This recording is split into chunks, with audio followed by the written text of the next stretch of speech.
Assalomu alaykum hammaga, xayrli kun. Demak, ustozlar, bugun boshlang'ich matematika attestatsiyaga tayyorgarlik testlaridan yana biri bo'lgan kasrga doir testlarni ko'rib chiqamiz. Va bu testimiz anchagina nostandartroq test hisoblanadi. Ya'ni biz oldin doimgidek ishlab yuradigan shunchaki kasrlarni qo'shish, ko'paytirish yoki kasrga doir tenglama emas. Aynan u ishlarni bajaramiz, lekin undan tashqari biroz savol turi o'zgargan. Ya'ni turli xil raqamlarni topish so'ralgan bizda ushbu testimizda. Demak, testimizni tahlilini boshlaymiz. Ushbu testimizni tahlilini Telegram kanallarimizda ko'rib chiqdik. Endi xudo xolisa YouTube uchun alohida tahlil videosi tayyorlanadi. Demak, kuzatishda davom eting, sahifalarimizga obuna bo'ling. Xo'p, demak, birinchi savolga to'xtalamiz. Birinchi savolimizda ushbu AB minus CD ni aniqlang degan. Bu yerda A va B lar hammasi raqamlar, CD lar. Endi mana bu yerda e'tibor bersak, aralash kasr va bu yoqda aralash kasr butun qismi yo'q. Demak, bu noto'g'ri kasrga aylantirilgan holati. Xo'p, demak, 3,15 dan 7 ni noto'g'ri kasrga aylantirish jarayonida mahrajni o'zgarishsiz olib o'tar edik va butun qismga kasrning mahraji ko'paytirilib, suratni qo'shib, natijani suratga yozardik. Demak, 3 kara 15 imiz bizda 45, 45 ga 7 ni qo'shadigan bo'lsak 52 hosil bo'ladi suratda, mahrajda esa 15. Va bizdan e'tibor beramiz, mana bu noto'g'ri kasrim mana bu ko'rinishga yetib keldi, ya'ni 52/15. Demak, AB taqsim CD. Ana endi mana shuni mos ravishda bir-biriga tengligini bilgan holatda A va B larni, C va D larni aniqlashimiz mumkin. Bizda hozir A va B ni o'rnida 52 turibdi, C va D ni o'rnida esa 15 turibdi. Demak, ayirmani hisoblayman. AB minus CD ayirmani hisoblash uchun AB ni o'rniga 52, CD ni o'rniga esa 15 ni joylashtiraman. Va natijada ayirmamiz bizda 37 ga teng bo'ladi. To'g'ri javob esa D javob bo'ladi. Demak, tushunarli. Mana birinchi savolni o'zidan savolda turiga moslashib olsak bo'ladi. Ya'ni har doim amallarni bajarar ekanmiz va undan keyin mos raqamlarni aniqlab, harfga mos bo'lgan raqamlarni aniqlab qo'yishimiz kerak. Xo'p, harfga mos bo'lgan raqamlarni aniqlash uchun ana shu harfiy ko'rinishda berilgan ifoda bilan bu yoqda raqamli ko'rinishda berilgan ifodamizni bir xil ko'rinishga keltirib olishimiz kerak. Tushunarli. Demak, ikkinchi savolga o'tamiz. Ikkinchi savolda mana bunday qoida berilyapti, ya'ni mahraji ketma-ket kelgan sonlar bo'lsa, deyapti, nuqta-nuqta bo'ladi. Ya'ni qoidani to'liq davom ettiring. Javoblarni tahlil qilamiz. Demak, A javobda mahraji ketma-ket kelgan sonlar bo'lsa, ko'paytmasi umumiy mahraj bo'ladi. Xo'p, demak, birinchi javobimizda mahraji misol uchun 3, keyingisiniki 2, 4 bo'lsin mana. Ketma-ket kelyapti, ya'ni 3, 4 bo'lib kelyapti. 5, 6, 7, 8 bo'lishi mumkin. Demak, 3, 4 mana shunaqa ketma-ket ko'rinishda kelsa, umumiy mahraj shu ikkovi mahraj bir-biriga ko'paytmasi deb aytyapti. Haqiqatda 3 va 4 ga umumiy mahraj 12 bo'ladi. Uning uchun ikkalasini o'zaro nima qilishimiz kerak? Ko'paytirishimiz kerak bo'ladi. Xo'p. Endi bu narsa har doim o'rinlimi deydigan bo'lsak, ha, o'rinli bo'ladi. Nima uchun? Chunki misol uchun 1/40 va 1/41 ga ham albatta umumiy mahraj ikkalasini ko'paytmasi bo'ladi. Chunki ketma-ket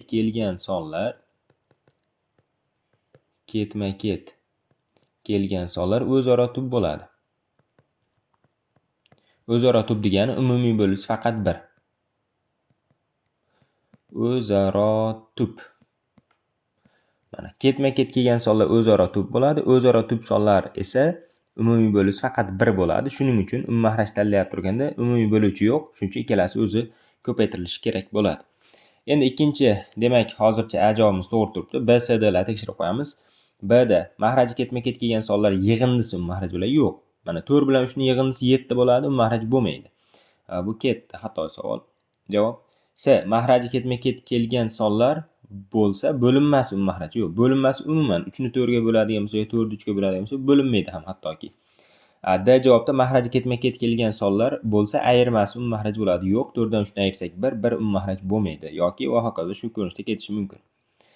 Demak, endi bizda to'g'ri javob bo'lyapti A javobimiz. Demak, A javobimiz to'g'ri hisoblanadi. Yechim tushunarli. Demak, mahrajlarimiz ketma-ket kelgan sonlar bo'lsa, albatta mahraj topish uchun ularni bir-biriga ko'paytirar ekanmiz. Uchinchi savolga yetib keldik. Uchinchi savolimizda mana bu 2023 dan 2024 dan 5 kasr ayrilganda mana bu harfiy ifoda chiqadi. Ya'ni 4 xonali butun, mahrajda ham 4 xonali, suratda ham 4 xonali son. Xo'p, buni topish uchun nima ish qilamiz? Buni topish uchun shunchaki amalni bajarib, mana shunga natijani hisoblashimiz kerak va mana shunga tenglab qo'yamiz. Shundan A, B, N, F ni topib olsak bo'ldi. Ya'ni bizdan уже A, B, N, F berilgan nima? Suratni topsak bo'ldi ekan. Demak, ayiramiz. 2023 minus 2024 dan 5.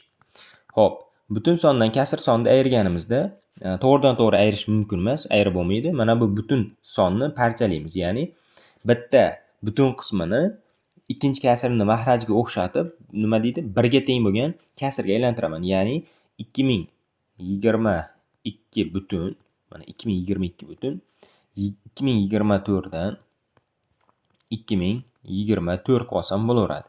Nimaga bunday qilib oldim? Sababi mana bu 2024 taqsim 2024 bu 1 ni beradi va mana bu 2022 ga qo'shilsa 2023 bo'ladi. Parchalash tushunarli. Nimaga endi aynan 2024 qildim? 5 dan 5 qilsam ham bo'laverardi. Faqatgina ayirmamda ikkinchi kasr mahraji 2024 bo'lgan. Shunga moslab ketyapman bir yo'la. Xo'p, demak ayiruv 2024 dan 5. Ayiradigan bo'lsak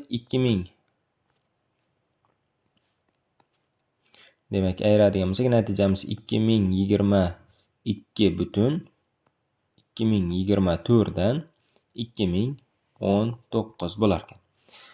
Endi bizda mana bu surat so'ralganda, ya'ni surat A, B, N, F, bizda ham natijamiz chiqdi. Natijamiz surati desa 2019 turibdi. Demak, to'g'ri javob bizda C javob bo'ladi. Mana nostandartligi mana shundan iborat. Ya'ni sizdan aynan javob so'ralmaydi. Javobning qaysidir qismlari, qaysidir raqamlari so'ralib qoladi. Xo'p, davom ettiramiz. Keyingi savolimizda A minus NN. Ya'ni demak natijani hisoblashimiz kerak ekan. Bu yig'indi juda ham sodda yig'indi hisoblanadi, bilamiz buni. Demak, butun songa qo'shyapmiz kasr sonni. Butun songa kasr son qo'shilganda butun son butun qismga shundayligicha yoziladi, kasr qism o'zicha yozilaveradi mana. Juda ham sodda, ya'ni o'zi butun va kasr sonning yig'indisi bizda nimani beradi? Aralash kasrni beradi. Shunga ko'ra bizda AD ni o'rnida nima turibdi? 56 turibdi, mana ko'rishimiz mumkin va NN ni o'rnida esa 11 turibdi. Va natijani ayiradigan bo'lsak 45 hosil bo'ladi. Va bizda to'g'ri javob D javobda bor. 5-savolga to'xtalamiz. 5-savolda AB ni aniqlang. Xo'p, demak AB mana bu yerdagi birinchi kasrimni surati ekan. Demak, menga qolganlari deyarli qiziq emas. Kasrni kasrga bo'lishdan boshlaymiz birinchi o'rinda. Ya'ni aralash kasrda aralash kasrga bo'lishimiz kerak. Aralash kasrni aralash kasrga bo'lishdan oldin nima qilardik? Noto'g'ri kasrga aylantirib olishimiz kerak. Demak, boshladik. Birinchi kasrimni noto'g'riga aylantirsam 5 dan nima bo'ladi? 54 hosil bo'ladi. Bo'lingan. Ikkinchi kasrim 5 dan 27 hosil bo'ladi. Endi kasrni kasrga bo'lish qoidasiga ko'ra nima bo'lar edi? A taqsim B ni B taqsim C ga bo'lganimizda B taqsim C emas. Formulamiz bor edi, ya'ni A taqsim B ni bo'lamiz C taqsim D ga. Birinchi kasrim o'zini holida o'tadi, ya'ni A taqsim B ligicha o'tadi. Bo'linma ko'paytirishga aylanib, ikkinchi kasrim teskarisiga almashadi. Mana bu formulamiz bor edi. Mana shu qoidamizga ko'ra, demak biz ham hozir birinchi kasrni o'zini holida o'tkazamiz, ya'ni 54 taqsim 5 ko'paytiruv 5 taqsim 54, ya'ni ikkinchi kasrim nima? Teskarisiga almashadi, ya'ni 5 taqsim 27. Va natijani hisoblab qo'yadigan bo'lsak, bu yerda 5 lar qisqarib ketadigan bo'lsa, 54 bilan 27 ham qisqaradigan bo'lsa, natija 2 qolar ekan. Lekin bizdan natija so'ramayapti. Bizdan mana bu birinchi kasrimni nimasi so'ralyapti? Suratidagi son, ya'ni mana o'rniga moslab yozaman. AB taqsim 5 ko'paygan H taqsim CD barobar 2. K. Bizda hozir AB ni o'rnida 54 turibdi. Demak, javobga biz 54 ni olamiz. Qolgani qiziq emas. Bizdan boshqa narsa so'ragan yo'q. Xo'p, mana shu ko'rinishda ishlab ketaveramiz hamma savollarimizni. Demak, 6-savolga yetib keldik. 6-savolda ABD ni yig'indisi so'ralyapti. Demak, ko'paytmani bajaramiz. 5 taqsim 12 ko'paytirilgan 7 taqsim 9. Xo'p, ushbu ko'paytmamizda qisqaradigan holat umuman yo'q. Shuning uchun suratni suratga ko'paytiraman 35, mahrajni mahrajga ko'paytiraman 108 ga teng.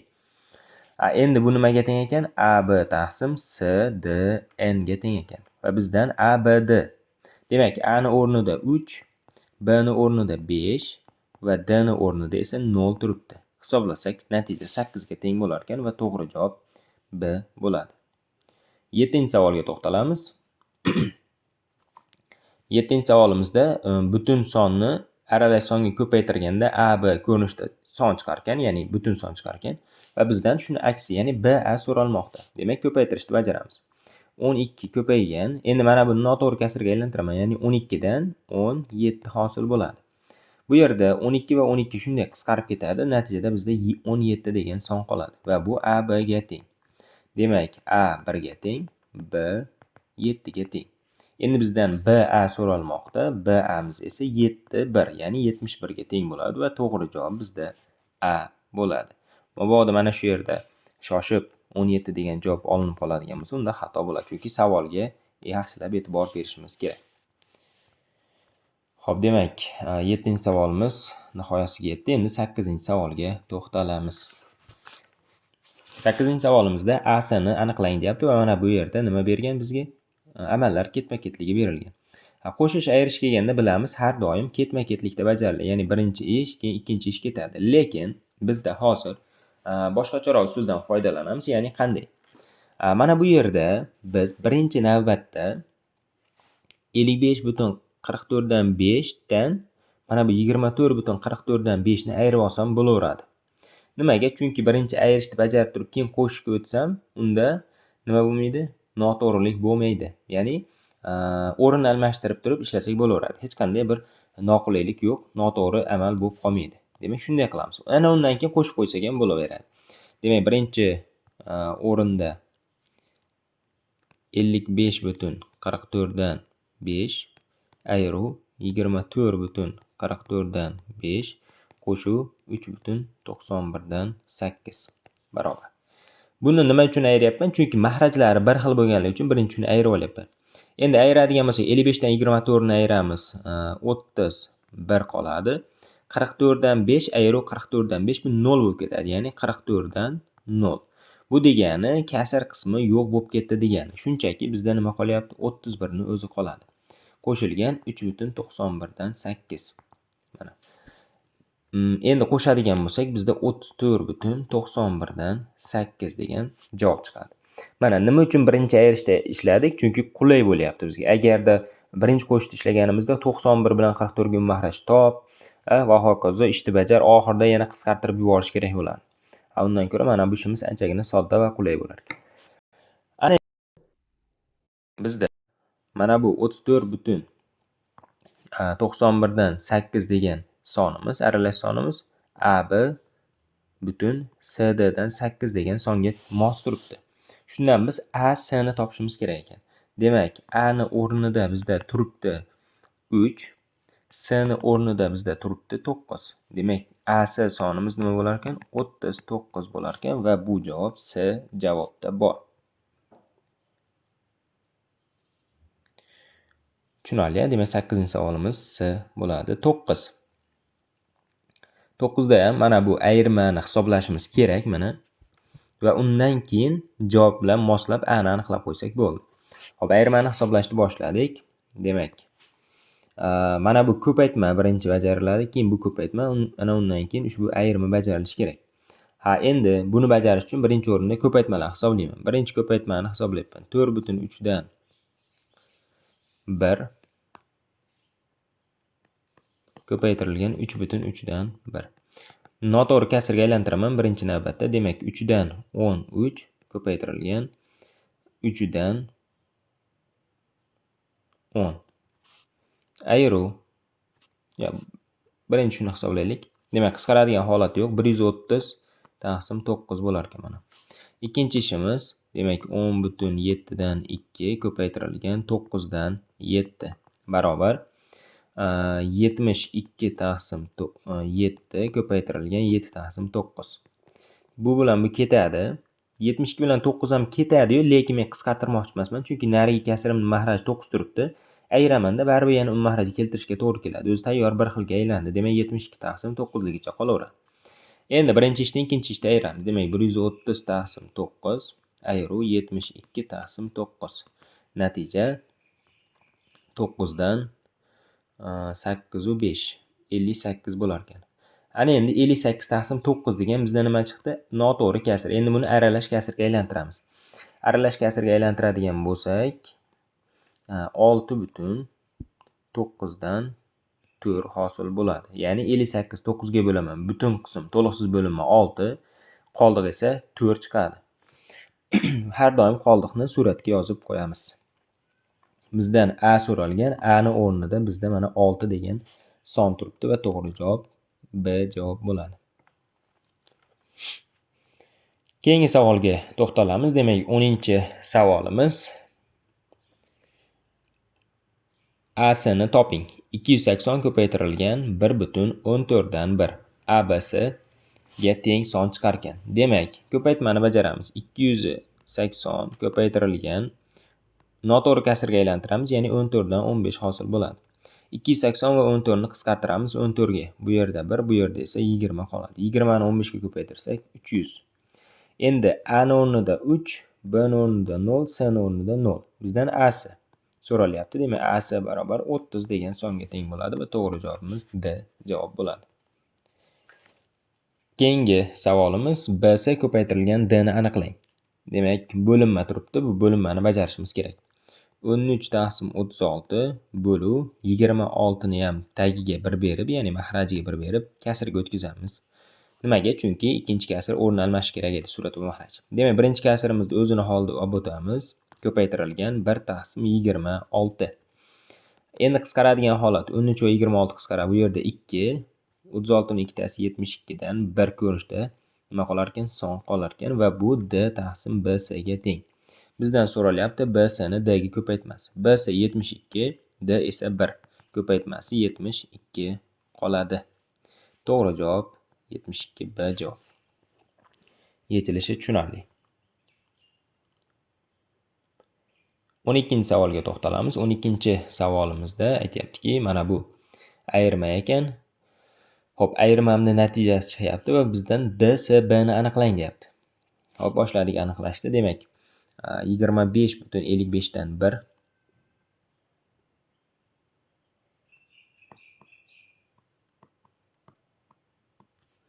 ayiruv 10,33 dan 13 barobar.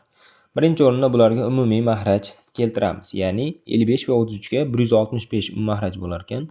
Buni 3 ga, buni esa 5 ga ko'paytirib yuborishimiz kerak. Hop, ko'paytiradigan bo'lsak, bizda 25,165 dan 3 ayiruv 10,165 dan 65 hosil bo'lar ekan. Endi mana bu birinchi kasrimda kasr qismidan ikkinchi kasrimning kasr qismini ayirib bo'lmaydi, chunki kichikdan katta ayirishga to'g'ri kelib qolyapti. Shuning uchun butun qismini bittaga parchalaymiz, ya'ni 24 butun qilamiz.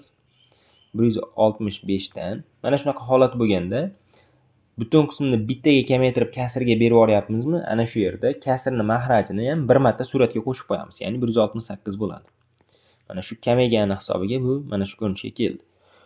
Xo'p, ana endi bemalol ayiramiz. Ya'ni 10,165 dan 65. Ayiradigan bo'lsak, 24 dan 10 ni ayiramiz 14 butun 165 dan 103. Mana javobga moslanib keldi o'zi deyarli. Endi bizdan D, C, B ni aniqlang deyapti. Demak, D, C, B topamiz. D ni o'rnida bizda 5 turibdi mana. C ni o'rnida esa 6 va B ni o'rnida esa 1. Demak, D, C, B bizda 561 ko'rinishdagi son bo'lar ekan va bu bizda D javobda bor. To'g'ri javob D. Yechilish usuli tushunarli ustozlar. Demak, keyingi savolga o'tamiz. 13-savolimizga yetib keldik. Xo'p, 13-savolimizda A plus C ni qiymati so'ralyapti va A plus C ni qiymatini topish uchun mana bu ifodani bajarishimiz kerak, ya'ni amallar ketma-ketligini. Xo'p, ushbu amallar ketma-ketligini bajarganimizda bizda qanaqa son chiqyapti? Oddiy 3 xonali son chiqar ekan, ya'ni kasr son emas. E'tibor bersak, birinchi kasr mahraji 5, 10, 20 ekan va mana bu ko'paytuvchi 20 bilan hammasi qisqaradigan kasrlar, ya'ni sonlar. Shuning uchun dastlab men buni ko'paytirishni, ya'ni taqsimot qonuniga ko'ra nima qilsak bo'laveradi? Masalan, a plus b plus c ko'paytirilgan qandaydir d bo'lsa, mana bu d har biriga ko'payardi-ku. Qasd ochib olsak, mana shunaqa qilib ishlamoqchiman. Demak, birinchi o'rinni noto'g'ri kasrga aylantiraman. Ya'ni 5 dan 13 qo'shuv 10 dan 17 qo'shuv 20 dan 17 ko'paytirilgan 20. Ko'paytmani amalga oshiraman. Demak, 13 taqsim 5 ko'paytirilgan 20 qo'shuv 17 taqsim 10 ko'paytirilgan 20 qo'shuv 17 taqsim 20 ko'paytirilgan 20 barobar. Mana bu 20 va 5 qisqaradi, bizda 4 qoladi. Ya'ni 13 kara 4 qolyapti. Qo'shuv 20 va 10 qisqaradi, 2 qoladi. Demak, 17 kara 2 qolyapti. Keyingisida 20 va 20 qisqaradi, shunchaki 17 ni o'zi qoladi. Natijani hisoblab qo'yamiz. Demak, 52 qo'shilgan 34 qo'shilgan 17. Natija 103 hosil bo'ladi. Demak, natijamiz 103 ga teng ekan. Bundan ko'rinib turibdiki, 103 natijamiz A, B, C ga teng edi. Demak, A plus C ni yig'indisi nimaga teng bo'lar ekan? 1 turibdi. A ni o'rnida, C ni o'rnida 3 turibdi. Natija 4 ga teng bo'ladi va to'g'ri javob D javob bo'ladi. Yechim tushunarli, Xo'p, C 14-savolga o'tyapmiz. C ni aniqlang. Ya'ni teskarisi. Mana bu 6,11 dan 7 sonini teskarisi CS taqsim AB degan kasr ekan. Xo'p, teskari son degani nima degani? O'zi teskari son degani ko'paytmasi nima? Ko'paytmasi 1 ga teng sonlarga aytiladi. Xo'p, bu degani nima degani? Misol uchun A taqsim B ga teskarisi B taqsim C bo'ladi va ko'paytirganimizda qisqarib ketib 1 ga teng javob chiqadi. Demak, kasrda topilar ekan doim teskari son. Shuning uchun mana buni noto'g'ri kasrga aylantiramiz. Ya'ni 11 dan 73 hosil bo'ladi. Ya'ni 66 ga 7 ni qo'shsak 73. Ana endi teskarisini bemalol topsak bo'ladi. Teskarisi 11 taqsim 73 bo'ladi. Ya'ni shunchaki surat mahrajini o'rnini almashtiramiz. Xo'p, demak bizda C ni o'rnida, mana C ni o'rnida 11 turibdi. Demak, bizdan C ni so'ralgan. C barobar 1 degan javob olinadi. Endi teskari son haqida yana biroz ishlab ketamiz. Misol uchun aralash kasr topishni tushundik. Har qanday oddiy kasr berilgan bo'lsa, masalan 4 taqsim 5 kasrga teskarisi 5 taqsim 4 ketaveradi. Lekin endi misol uchun 14 soniga teskari son topib bering desa nima qilamiz? Buni ham kasrga aylantirib olamiz, ya'ni mahrajga 1 bergan holatda. Ana undan keyin teskarisini topib qo'ysak bo'laveradi. 1 taqsim 14 ga teng bo'ladi. Tushunarli? Xo'p, so'nggi savolimiz aynan mana shu teskari son haqidagi savol edi. Ya'ni teskari sonlar deb nimaga aytiladi? Teskari sonlar deb ko'paytmasi 1 ga teng bo'lgan sonlarga aytiladi. Ko'paytmasi -1 ga teng bo'lgan sonlar teskari son deyilmaydi. Kasrni faqat ishorasi bilan farq qiladigan sonlar qarama-qarshi sonlar deyiladi.